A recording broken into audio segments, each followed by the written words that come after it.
Northern lights की कुछ photos internet पर काफ़ी वायरल हो रही है उसकी खूबसूरत नेचर के कारण। आसमान एकदम रंगीन दिखाई दे रहा है। इसे हम कुदरत का शानदार लाइट शो कह सकते हैं। लद्दाख से नॉर्वे तक के लोग एक कुदरत का लाइट शो देखने के लिए वहाँ जाकर अपनी सेल्फीज़ फ़ोटोज़ निकाल रहे हैं। क्यों नहीं निकालेंगे? जो आसमान हमेशा काला ही दिखाई देता था, अब इस फेनोमेना के कारण पूरा का पूरा रंगीन हो गया है। सोचो, अगर सूरज का अस्तित्व नहीं होता तो ज़िंदगी कैसी होती? क्योंकि सूरज पर काफ़ी वनस्पति और हम सब निर्भर रहते हैं। सूरज हमारे एनर्जी का मेन सोर्स है, इसलिए सूरज का होना हमारे ज़िंदगी में काफ़ी महत्व रखता है। ये जो नॉर्दर्न लाइट्स है, ये सूरज से ही कनेक्टेड है। हम इसे नॉर्दर्न लाइट्स ही क्यों कहते हैं? क्योंकि ये अर्थ के नॉर्दर्न पोल में ही इसका ऑकरेंस होता है। नॉर्दर्न पोल में जो कंट्रीज़ आती है वो है Germany, United kingdom, England, New York और इवन इंडिया में भी इसे देखा जाने के कारण हमें हमारे एग्ज़ाम के लिए काफ़ी इंपॉर्टेंट फिनोमेना है। ये टॉपिक हमारे एग्ज़ाम में ज्योग्राफी को कवर करता है। अगर इस पर मेंस में कोई क्वेश्चन आता है तो आप इस पर लिख सकते हो। अभी इस न्यूज़ ने पूरे विश्व का आश्चर्यजनक बना डाला। लोग देख रहे कि पूरा पूरा आसमान pink, green, blue in colour से भरा हुआ दिखाई दे रहा है। ये कंडीशन अभी सूरज से आए एक शक्तिशाली कोरोनल मास एजेक्शन के कारण हुई, जो आज सुबह पृथ्वी पर पहुंचा। मतलब कल की बात है ये।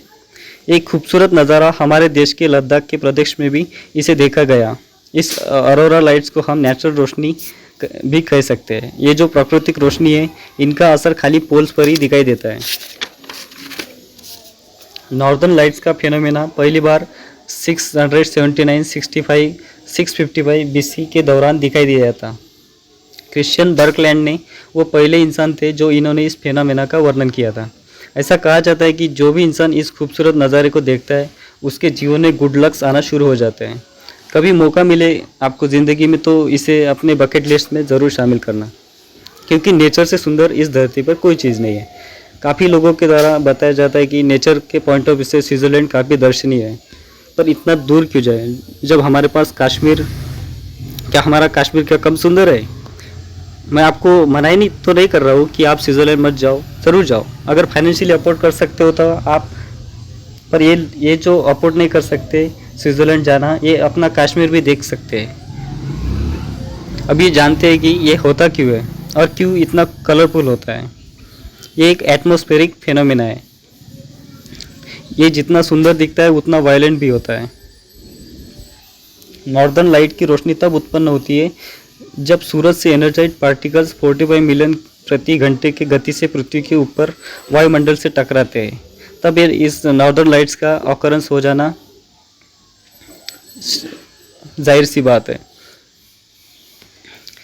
फिर उसके बाद हमारी जो प्लैनेट की मैग्नेटिक फील्ड है, इस अटैक से हमें प्रोटेक्ट करती है। यही मैग्नेटिक और हमारी अर्थ की मैग्नेटिक फील्ड इस पार्टिकल को ध्रुव की ओर दोबारा इसे रीडायरेक्ट करके तब ये साउदर्न लाइट्स का नज़ारा भी हमें दिखाई देता है। ये तो हमारा पूरा ओवरव्यू नॉर्दर्न लाइट्स के बारे में। अब आगे बढ़ते हैं नेक्स्ट आर्टिकल पर।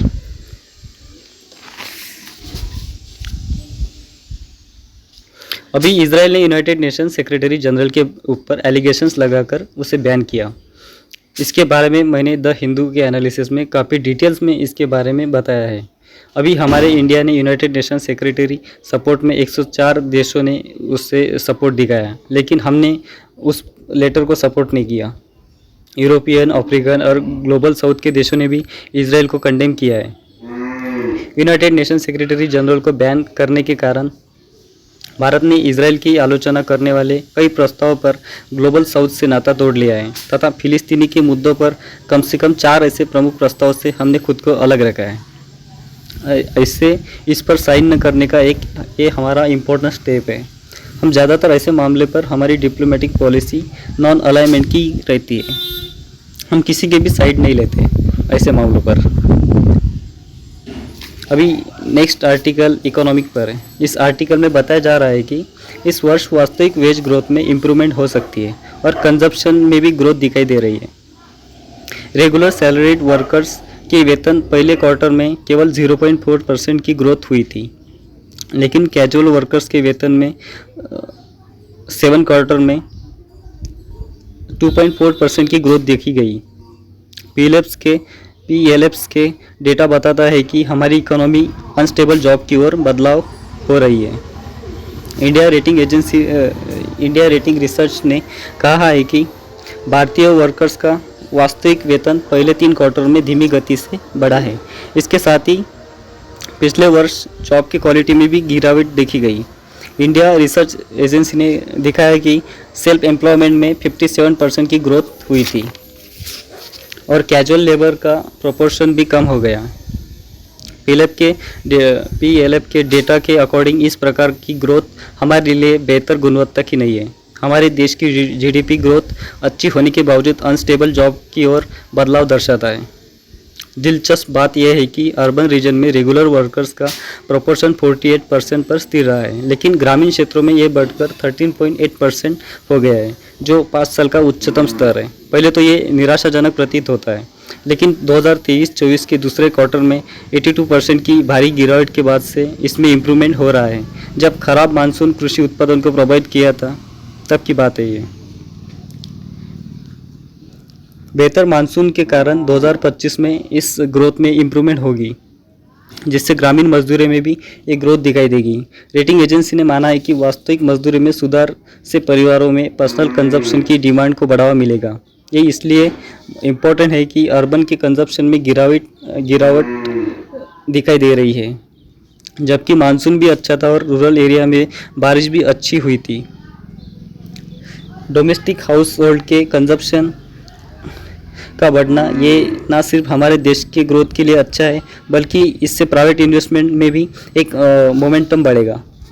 हालांकि इंडिया की इकोनॉमी में ग्रोथ तो हुई है, जो 8.2% है, 2023-24 में हुई है ग्रोथ, लेकिन प्राइवेट कंजप्शन की स्पेंडिंग में इससे 0.5% ही ग्रोथ हुई है। ये सब हमारे इकोनॉमिक के फैक्ट्स के बारे में बात करता है। नेक्स्ट आर्टिकल हमारे प्रीलिम से रिलेटेड और हमारे एग्ज़ाम के पॉइंट ऑफ व्यू से बहुत ही ज़्यादा इम्पोर्टेंट है।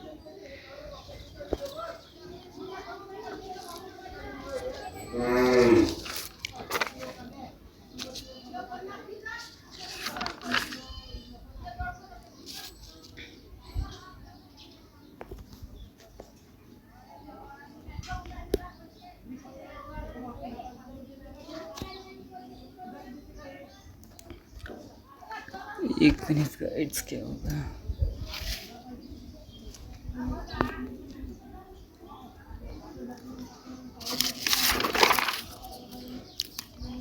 अभी बात करते तौरुस मिसाइल के बारे में, जो हमें हमारे एग्ज़ाम में साइंस एंड टेक के पार्ट के लिए इम्पोर्टेंट है। पहले तो आप एक क्वेश्चन को सॉल्व करो, फिर इसके बारे में हम डिस्कस करेंगे। देखता हूँ कौन कौन इसका सही आंसर देता है। वैसे मैं तो इसका आंसर आपको इस वीडियो के अंत में दे ही दूंगा। अभी देखते हैं तौरुस मिसाइल के बारे में काफ़ी डिटेल में। अभी यूक्रेन रशिया मिलिट्री को काउंटर करने के लिए इस मिसाइल की डिमांड कर रहा है। ये मिसाइल एक long range air to surface missile है और इसे जर्मन कंपनी एलेफ and Swedish company Saab Dynamic के जॉइंट एफर्ट से 1990 के बीच बनाया गया है।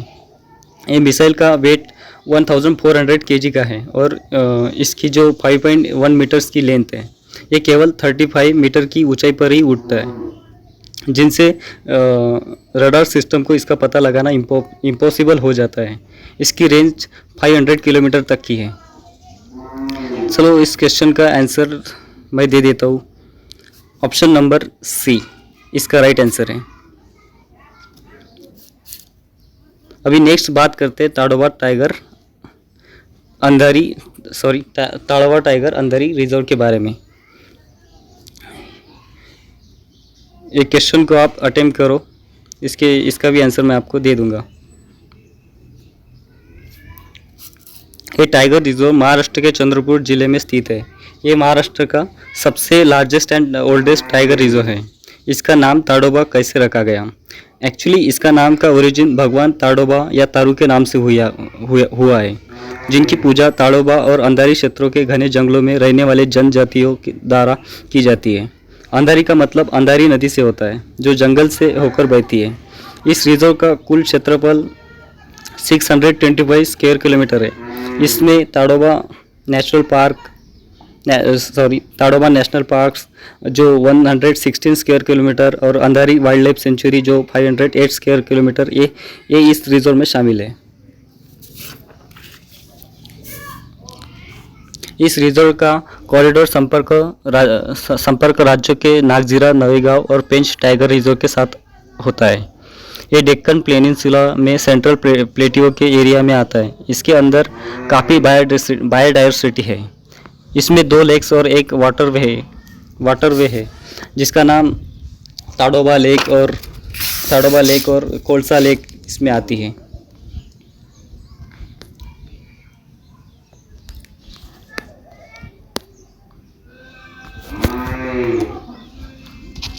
आर्थराइटिस ये कौन सी डिसीज़ है? हर साल वर्ल्ड आर्थराइटिस डे को 12 अक्टूबर के दिन मनाया जाता है ताकि इसकी अवेयरनेस लोगों को हो, क्योंकि ये कंडीशन वर्ल्ड वाइड काफ़ी लोगों को अफेक्ट कर रही है। ये बीमारी में हमारे एक और या इससे ज़्यादा जॉइंट एरिया में इसका इन्फ्लेमेशन होना स्टार्ट होता है। जॉइंट किसे कहते हैं? जॉइंट वो होता है जहाँ 2 हड्डियाँ मिलती है। आप में से सभी को ये पता ही होगा। इस बीमारी में 100 से ज़्यादा टाइप्स आते हैं। हमारे बॉडी में कार्टिलेज काफ़ी अहम रोल निभाता है जो हमारे जॉइंट को हमेशा प्रोटेक्ट करता है। कार्टिलेज एक मजबूत फ्लेक्सिबल कनेक्टिव टिश्यू होता है इसमें, इस हमारे बॉडी के अंदर जो जॉइंट से जुड़ा हुआ रहता है। ये हमारे हड्डियों में जब हम चलते हैं या किसी ऑब्जेक्ट को उठाने या और कौन सा भी काम करने के लिए जब हम इस जॉइंट का यूज़ करते हैं, तब ये कार्टिलेज उस बोन्स में होने वाले फ्रिक्शन को कम करता है। इसलिए ये महत्वपूर्ण है। कार्टिलेज के डैमेज होने के कारण ही हमारे जॉइंट्स में स्वेलिंग की प्रॉब्लम्स आती है और इसका इलाज इस बीमारी के टाइप पर डिपेंड करता है। इसके इलाज में ये सिम्टम्स को कम करना और लाइफ की क्वालिटी को इम्प्रूव करना होता है। दोस्तों कैसा लगा वीडियो आपको और इसमें क्या इम्प्रूवमेंट करने की ज़रूरत है, मुझे कमेंट्स करके आप बता सकते हो। और ये इस वीडियो को आप ज़्यादा से ज़्यादा लोगों तक शेयर करें ताकि वो लोग भी सिंपल और शॉर्ट में करंट अफेयर्स को कवर कर सके। मैंने सारे आर्टिकल एग्ज़ाम से रिलेटेड ही डिस्कस किए। ओके दोस्तों, वीडियो को यहीं पर ख़त्म करते हैं और मिलते हैं कल के द हिंदू न्यूज़पेपर एनालिसिस में। सॉरी गाइज, आज थोड़ा मूड ठीक नहीं था और तबीयत काफ़ी ठीक नहीं थी, इसके कारण कि लेक्चर अच्छा नहीं रहा, पर आप समझ सकते हो दोस्तों।